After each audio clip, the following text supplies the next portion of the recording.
اعلیٰ حضرت ہماری جان ہے، اعلیٰ حضرت ہماری جان ہے، اعلیٰ حضرت ہماری جان ہے۔ اس سے پہلے سورہ بقرہ کی 5 آیتوں کا خلاصہ پیش کیا گیا اور اس کے اندر متقیوں کے اوصاف بھی بیان کیے گئے کہ متقی کسے کہا جاتا ہے۔ اللہ تعالیٰ نے چند اوصاف بیان فرمائے کہ پہلے ایمان ہونا چاہیے، پھر نمازوں کا قیام ہونا چاہیے، پھر حق المقدور راہ خدا میں خرچ ہونا چاہیے، پھر حضور پہ جو اترا اور آقا دو جہاں صلی اللہ علیہ وسلم سے پیشتر انبیاء پر جو اترا ان پر ایمان ہونا چاہیے، اور آخرت پر ایمان بڑا مضبوط ہونا چاہیے۔ تو ایسوں کو اللہ تعالیٰ راہ راست پر رکھتا ہے اور کامیابی عطا فرماتا ہے۔ مخلص صحابہ کرام کے تذکرے کے بعد اب کھلے کافروں کا تذکرہ۔ اللہ تبارک و تعالیٰ کی عادت جاریہ ہے کہ جب جب اپنے محبوب بندوں کے اوصاف اور ان اوصاف کے حامل ہونے کی وجہ سے ان کے لیے جو بدلہ عطا فرماتا ہے، خوشخبری عطا فرماتا ہے، فوراً جو کفر کرے اس کے لیے ترغیب اور ڈرانے کا موقع دیتا ہے۔ تو کفار کی اللہ تبارک و تعالیٰ نے جو کھلے کافروں ان کا تذکرہ فرمایا۔ اب یہاں چند چیزیں قابل غور ہیں۔ کفر کا لغوی معنی کیا ہوتا ہے، کفر کا اصطلاحی معنی، پھر کن کافروں کے ساتھ حضور نے نرمی برتی ہے، کن کافروں کے ساتھ سرکار نے سختی برتی ہے، کیونکہ ہمارے یہاں بس خالی ایک بات کہی جاتی، سرکار نے کافروں کے ساتھ بھی نرمی برتی، لیکن کن کفار کے ساتھ نرمی برتی نہیں بتایا گیا۔ سرکار نے سختی بھی برتی ہے، نرمی بھی برتی ہے، لیکن کن کے ساتھ یہ سمجھنا ہوگا۔ تو سب سے پہلے کفر کا معنی دیکھیں آپ، روح البیان کے تحت اسی آیت کے روح البیان کے اندر اسی آیت کے تحت کفر کا معنی بتایا گیا، لغوی چھپنا اور چھپانا، الستر والتغطیہ، چھپنا اور چھپانا، چھپنا اور چھپانا۔ اور شریعت کی نظر میں ہاں انکار و ماجا بھی نبی صلی اللہ علیہ وسلم نے اللہ اس چیز کا انکار کر دینا جو سرکار اللہ تعالیٰ کی بارگاہ سے نکل کے آئے۔ حضور نماز لائے، اگر کوئی نماز کا انکار کر دے تو کیا ہوگا؟ کافر ہو جائے گا۔ حضور صلی اللہ علیہ وسلم اللہ تعالیٰ کے پاس سے ایمان لائے، ایمان کے اندر کیا کیا خوبیاں حضور لے کر کے آئے، قیامت کے تعلق سے رب نے پیغام دیا، مصطفیٰ لے کر کے آئے، ہمارے سامنے پیش کر دیا۔ حضور نے معراج کی رات اللہ کو دیکھا، یہ بھی لے کر کے آئے۔ اب اگر اس کا کوئی انکار کرے تو بتانا مقصد یہ ہے کہ حضور صلی اللہ علیہ وسلم جو کچھ اللہ کے بارگاہ سے لے کر کے آئے اس کا انکار کرنا یہ کیا ہے؟ کفر ہے۔ اب اگر آج ہمارے یہاں چل پڑی ہے بات کہ کوئی آدمی ایسا ہے جس کے اندر 99 پہلو ایمان کے ہوں، ایک کفر کا ہے، تو ہمارے یہاں بولتے ہوں مسلمان ہی رہے گا، ایسا نہیں ہے، کافر ہو جائے گا۔ ہاں کوئی جملہ بولا گیا، اس جملے کے اندر 99 پہلو غلط نکلتے ہیں، ایک صحیح کا نکلتا ہے، تو حسن ظن رکھ کر کے اسی صحیح پر پھیرا جائے۔ جملے کی بات ہے، آدمی کی بات نہیں۔ آدمی نے تو اگر ایک چیز کا بھی انکار کر دیا تو کفر ہو جائے۔ حضرت ابوبکر صدیق رضی اللہ تعالی عنہ کے دور خلافت میں جن لوگوں نے زکوٰۃ کا انکار کیا تھا، انہوں نے نماز کا انکار نہیں کیا تھا۔ ساری چیزوں کو وہ لوگ مانتے تھے لیکن انکار کیا زکوٰۃ کا۔ ابو بکر نے فتویٰ دیا کفر، فتویٰ دیا کفر کا۔ انہوں نے فتویٰ بیچ آئینہ سے کافر تو ہو ہی گئے تھے، انہوں نے خالی آئینہ دکھایا کہ تم سے کفر ہو گیا۔ سمجھ ہے کہ نہیں آپ؟ جنہوں نے آقا علیہ السلام کے ختم نبوت پر حملہ ڈالا، حملہ کیا، مسیلمہ کذاب، سب چیز کا قائل، لیکن حضور کے آخری نبی ہونے کے قائل نہ تھے۔ ابو بکر صدیق نے جہاد کا حکم دیا۔ معلوم یہ ہوا کہ اگر کسی ایک چیز کا بھی انکار کر دیا بندے نے تو وہ کافر ہو جائے گا۔ اس کی مثال بھی شاید اس سے پہلے میں سمجھا چکا ہوں۔ چائے بنایا کسی نے، اب چائے پتی نہیں ڈالی تو شربت ہو جائے گی، لیکن چائے کسی ایک چیز کا انکار ہو گیا، سب چیز ڈالی، شکر نہیں ڈالی، سب ڈال دیا، دودھ نہیں ڈالا۔ سمجھ رہے کہ نہیں آپ؟ تو کسی ایک چیز کا انکار کرنا تمام اوصاف، تمام باتوں کا انکار کرنا ہوتا ہے۔ تو شرعی یا لغوی معنی یہ ہوتا ہے۔ اب آ جائیے کافر کی قسمیں مختصراً دیکھ لیں۔ کافر دو طریقے کا ہوتا ہے، ایک وہ جو اصلی کافر ہوتا ہے، مطلب ماحول پیدا ہوا تو ماں باپ بھی کافر ملے، گھر کا ماحول بھی کافر ملا، پورا ایک دم کفرستان کا ماحول نظر آیا، تب ایسی صورت میں پروان چڑھا۔ اب وہ آدمی جو ہے کافر اصلی ہے، آقائے دو جہاں صلی اللہ علیہ وسلم نے اس کے ساتھ بڑی نرمی برتی ہے، سبحان اللہ، اس کے ساتھ بڑی نرمی برتی ہے، کیونکہ اس کو اسلام کی روشنی نہیں ملی نا، اس کے ساتھ کافر اصلی کے ساتھ سرکار نے نرمی برتی ہے۔ سمجھ رہے نا، کافر اصلی پکڑے۔ پھر کافر اصلی کی تین قسمیں ہوتی ہیں، ایک کافر ذمی ہوتا ہے، ایک کافر مستعمل ہوتا ہے، ایک کافر حربی ہوتا ہے۔ کافر ذمی جو بادشاہ اسلام کو ٹیکس دیتا ہو تو اس کی جان و مال، عزت و آبرو کی حفاظت کرنا، یہ بادشاہ اسلام کے ذمہ کرم ہوتا ہے۔ اور ایک ہوتا ہے کافر مستعمل جو بادشاہ اسلام سے امان حاصل کر کے، ویزا حاصل کر کے دارالاسلام میں جا کر کے رہتا ہے، تو اس کو کافر مستعمل کہا جاتا ہے۔ اور جو نہ ذمی ہو نہ مستعمل، اس کو حربی کہا جاتا ہے۔ حربی شرارت کرے گا تو اس سے مقابلہ کیا جائے گا، اسی مقابلے کا نام جہاد ہے۔ اگر وہ شرارت کرے گا جہاد کیا جائے گا۔ سمجھ میں آیا کہ نہیں؟ ایک کافر اصلی کی بات ہو گئی۔ اب ایک کافر مرتد ہوتا ہے، کافر مرتد ہاں معاملہ ٹھیک ٹھاک، اسلام دائرہ اسلام میں آ گیا، مسلمان ہو گیا، لیکن نالائقی کی اسلام سے پھر گیا، مرتد ہو گیا۔ اب مرتد ہوا دو طریقے سے، یا تو کھلا مرتد ہوا تو وہ کافر مجاہر ہے، کافر ہے مجاہر، مجاہر مطلب ظاہر کرنے والا، کافر مجاہر۔ اور اگر چھپا ہوا ہے، زبان پہ کچھ ہے، دل میں کچھ ہے، تو اسے کہتے ہیں کافر منافق، جس کے بارے میں اللہ تعالیٰ فرماتا ہے کہ وَمَا هُمْ بِمُؤْمِنِينَ، اے محبوب زبان سے کتنے ایمان کے دعوے کریں لیکن دل میں آپ کا بغض بھرا پڑا ہے، لہٰذا یہ ایمان والے نہیں ہیں۔ سمجھ رہے نا، اللہ تبارک و تعالیٰ نے ان کے عدم ایمان کی گواہی دی۔ تو کافر مجاہد، آقا علیہ السلام نے بھی سختی برتی ہے، صحابہ نے بھی بڑی سختی برتی ہے، اور کافر منافق کے ساتھ بھی سختی برتی ہے، حتیٰ کہ ان لوگوں نے مسجد بنوائی تو آقا نے اس مسجد کو بھی گروا دیا۔ لوگ کہتے ہیں مسجد بنانا کمال ہے، ہم کہتے ہیں بلا شبہ کمال ہے یار، بناؤ مسجد، بناؤ خود بناؤ، لیکن کس نیت سے بنا رہا ہو یہ بنانا کمال ہے۔ تمہاری نیت کیا ہے؟ اگر نیت نالائقی کی ہے، کفر کی ہے، فرقہ پرستی کی ہے، شرارت کرنے کی، مسلمانوں کو پریشان کرنے کی ہے، تو ایسی مسجد کو ڈھانے کا حکم دینا یہ میرے نبی کی سنت ہے، اور ڈھا دینا یہ مولا کائنات کی سنت ہے۔ خبر ہے کہ نہیں؟ جی، تو اللہ تبارک و تعالیٰ فرماتا ہے، تو اب کافر کس میں سمجھ میں آئے؟ حضور نے کس کے ساتھ نرمی کی برتی ہے؟ کافر اصلی کے ساتھ، اور ہمارے یہاں بولتے ہیں مرتد کے بارے میں نالائق جن کے ساتھ سرکار نے سختی برتی ہے، اتنی سختی برتی ہے کہ دیکھو ایک شخص ہے، بخاری شریف کی حدیث پاک، راوی انس بن مالک رضی اللہ تعالیٰ عنہ ہے، یہ بیان مشکات کے اندر بھی حدیث موجود ہے کہ حضور صلی اللہ علیہ وسلم کی بارگاہ میں آیا اور اسلام قبول کر لیا۔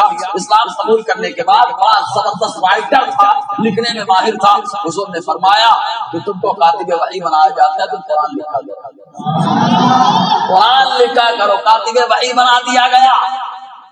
اس نے سورہ بقرہ لکھی، سورہ آل عمران لکھی، اس کے بعد نہ جانے کیا ہو گیا، پھر مرتد ہو گیا، اسلام سے پھر گیا۔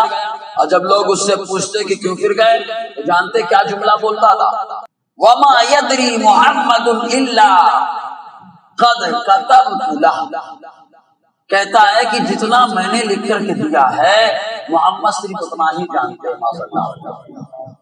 مطلب حضور کے علم پر گفتگو چالو کر دی، اتنا ہی جانتے ہیں جتنا میں نے لکھ کر کے دیا۔ ارے مصطفیٰ تو اتنا جانتے جتنا میرے مولا نے بتایا، مولا نے جتنا بتایا، اللہ نے جتنا بتایا، مصطفیٰ اتنا جانتے ہیں۔ بتانے والا مولا جانے، جاننے والا مصطفیٰ جانے ہمارا نہیں۔ لیکن اس نے آقا علیہ السلام کے علم کو تولنا شروع کر دیا۔ آقا علیہ السلام کو خبر ہوئی، علم پر گفتگو کر رہا ہے، کتنا جانتے، اتنا جانتے، کتنا جانتے، گفتگو کرنے لگا تو آقا علیہ السلام، بخاری کی حدیث، حضور نے زمین سے خطاب فرما کے فرمایا، اے زمین اگر یہ تیرے اندر آئے تو قبول مت کرنا، اے زمین تو قبول مت کرنا۔ مر گیا، مر گیا، مر گیا۔ جب مرا تو اس کے ساتھیوں نے جو نصارہ تھے، نصرانی ہوا، ان لوگوں نے اس کو دفنایا، کھودا گڑا ڈالا، رات میں دفنا کر کے گئے، سویرے دیکھا تو اوپر موجود، پھر آئے کہا کہ نہیں انہوں نے یہ جو ہے مرتد ہوا، اسلام سے گرا ہے، تو محمد صلی اللہ علیہ وسلم اور ان کے ساتھیوں نے ایسا کیا ہوگا، اور گہری کا قبر کھودی، دفنا دیا، رات میں دفنا کے گئے، سویرا ہوا پھر اوپر آ گیا۔ یہ مصطفیٰ کی زبان ہے جس پہ ہمارا ایمان ہے نا، ایسے ہی مصطفیٰ کی زبان ہے تو بول دے۔ پھر 3 دن ہو گئے، حضرت انس فرماتے میں اس علاقے میں گیا تو زمین کے اوپر اس کا لاشا پڑا تھا، تو میں نے اس سے پوچھا لوگوں سے کیا معاملہ ہے، تو لوگوں نے بتایا کئی بار دفن کیا، قبول نہیں کیا زمین نے۔ حضرت انس فرماتے مجھے یقین ہو گیا تھا زمین کیسے قبول کر لیتی کہ جس زمین کو میرے مصطفیٰ نے حکم دے رکھا ہے۔ تو مرتد کے ساتھ سختی ہوئی کہ نہیں؟ سختی ہوئی، آقا نے سختی کی، یار کافر اصلی کے ساتھ نرمی کی نا، تو جو کافر اصلی آئے گا اس کے ساتھ نرمی ہوگی، اس کے ساتھ نرمی کرنا سرکار کی سنت ہے، اور کافر مرتد کے ساتھ سختی کرنا یہ بھی میرے سرکار کی سنت ہے، یہ بھی سرکار کی سنت ہے جی۔ کہاں پہ کرنا لوگ یہ نہیں بتاتے ہیں، سب کو روٹی پہ قیاس کرنا، چاول کو بھی روٹی کی طرح کھانا، روٹی کو بھی چاول کی طرح کھانا، کیا بات ہے۔ شراب اور شربت میں کچھ تو فرق ہے نا، دیکھنے میں تو سیم ہے لیکن ہے فرق وہی جانتا ہے جو صورت کو نہیں دیکھتا اس کی سیرت کو جانتا ہے نا۔ شراب اور شربت کی جو سیرت کو جانتا ہے، صورت تو سیم دکھ جائے گی، کلر ڈالو سیم ہو جائے، سمجھے کہ نہیں؟ گڑ اور گوبر، چہرہ کا وہی ہے، چہرے کو مت دیکھ، سیرت کو دیکھ، جو سیرت جانتا ہے کہے گا گوبر نجس ناپاک ہے، اور گڑ کو کھا لو تو اللہ تبارک و تعالیٰ اس کے صدقے میں بہت ساری بیماریاں کو فرماتا ہے۔ سب سے بڑی بات کیا ہے؟ گڑ کھانے والا اصلی گڑ کھائیے، اللہ تعالیٰ تھکن کو جو فرما دیتا ہے، اور بہت سارے فوائد۔ تو جو سیرت کو دیکھتا ہے وہ بتاتا ہے، اب اپنے یہاں کہ نہیں نرمی، یہ کیا بات ہے؟ اللہ خیر کرے جی۔ اور جب آدمی تبلیغ کرتا ہے، دیکھیں ابھی جو آیت کا خلاصہ، جب آدمی تبلیغ کرتا ہے، کسی آدمی کو آدمی مان لیتا ہے تو اس کی ہر بات کو مانتا ہے، صحیح بات ہے کہ نہیں؟ جب مان لیتا ہے تو ہر بات کو مان لیتا ہے۔ صدیق اکبر نے مان لیا تھا، اس لیے تحقیق بھی نہیں کی، کہا کہ کہنے کی رات میں گیا تھا آ گیا، کہا انہوں نے کہا تو سچ کہا، کیونکہ سرکار کو مانتے، جب سرکار کو مانتے ان کی زبان کو مانتے، جب زبان کو مانتے ہیں تو اپنا ایمان بنتا ہے۔ صدیق اکبر نے یہ بتایا، اور جو نہیں مانا کنکر ہاتھ پہ کلمہ پڑے تب بھی نہیں، سمجھے کہ نہیں مانا، وہ نہیں مانا، چاند کے 2 ٹکڑے اس کے سامنے ہو رہا، نہیں مانا، سمجھ رہے کہ نہیں؟ تو جو نہیں مانتا ہے تو ظاہر سی بات ہے باتوں کو نہیں مانتا ہے، اور جو مان لیتا ہے وہ ہر بات کو مانتا ہے۔ اور جب آدمی نہیں مانتا ہے تو اس کو سمجھاؤ چاہے جتنا، آپ کی خوبی بھی اس کو خرابی نظر آئے گی، صحیح بات ہے نا؟ تو خوبی بھی خرابی نظر آئے گی، اچھائیاں بھی برائیاں نظر آئیں گی، تو اب ان کو ڈراؤ سمجھاؤ کچھ کرو، کچھ فرق ہونے والا نہیں ہے۔ تو جو کھلے ہوئے کافر تھے، اللہ تعالیٰ فرماتا ہے محبوب جو کھلے کافر ہو گئے اب ڈراؤ نہ ڈراؤ، یہ ایمان نہیں لائے، کیونکہ انہوں نے آپ کو نہیں مانا، جب آپ کو نہیں مانا تو آپ کی کہاں سے مانیں، سمجھے کہ نہیں؟ کہاں سے مانیں گے آپ کی بات؟ تو اللہ تعالیٰ فرماتا ہے ان الذین کفروا سواء علیہم، بے شک جن لوگوں نے کفر کر دیا برابر ہے ان پر، انذرتہم آپ انہیں ڈرائیں، ام لم تنذرہم یا انہیں نہ ڈرائیں، لا یؤمنون ایمان نہیں لائیں، سمجھے کہ نہیں؟ ایمان، ہاں کوئی یہ نہ سمجھے کہ اللہ نے پہلے ہی کہہ دیا ڈراؤ چاہے مت ڈراؤ، ایمان نہیں، تو مجبور ہو گئے نا، مجبور ہو گئے۔ اچھا قرآن کب نازل ہوا؟ 40 سال نبوت کا اعلان ہے، پھر قرآن کا نزول ہو رہا ہے، ایسے ہی ہے نا، قرآن کا نزول ہو رہا ہے، قرآن کا نزول 40 سال حضور نے اپنے کو منوایا ہے کہ نہیں؟ اتنا منوا لیا کہ ان کا ہر بچہ بوڑھا سب بولتے تھے کہ آپ سچے ہیں، اتنا منوا لیا۔ اور جب سچے مانتے ہو تو بھی مانو نا، ان کی سچائی کو تو 40 سال منوایا گیا، ان کی پاسائی کو تو منوایا گیا، تو اللہ تبارک جو 40 سال ان لوگوں نے سچائی کو مان لیا اور جیسے ہی اعلان کیا تو انا پہ آ گئے، حسد پہ آ گئے، اور جب انا اور حسد پہ آدمی آتا ہے تو خوبی کو جو ہے خامی سمجھتا ہے۔ اس لیے اللہ تعالیٰ فرماتا ہے محبوب ان لوگوں نے آپ کی خوبی کو خامی سمجھ لیا، لہٰذا آپ ڈراؤ چاہے مت ڈراؤ، ایمان نہیں ایمان نہیں لایا۔ اور ظاہر سی بات ہے جب آدمی خوبی کو خامی سمجھنے لگے تو آپ بولیں گے تو اس کی کان سے بات اترے گی نہیں، یعنی نہیں دے گا، صحیح بات ہے کہ نہیں؟ نہ سنے گا، بیٹھا رہے گا لیکن آپ کی سنے گا نہیں۔ دوسرا اگر غلط بولے گا برابر دھیان دے گا، آپ اچھی بات کرو گے تو بھی نہیں سنے گا، اور جب کان میں بات جائے گی نہیں تو دل پہ اترے گی نہیں، اور آپ کی طرف دیکھے گا بھی نہیں، چاہے جتنے آپ خوبصورت ہو، چاہے جتنے آپ دلکش ہو، تو دیکھے گا بھی نہیں، اور جب دیکھے گا نہیں آنکھوں سے دل پہ بات جائے گی نہیں کہ فیصلہ کرے۔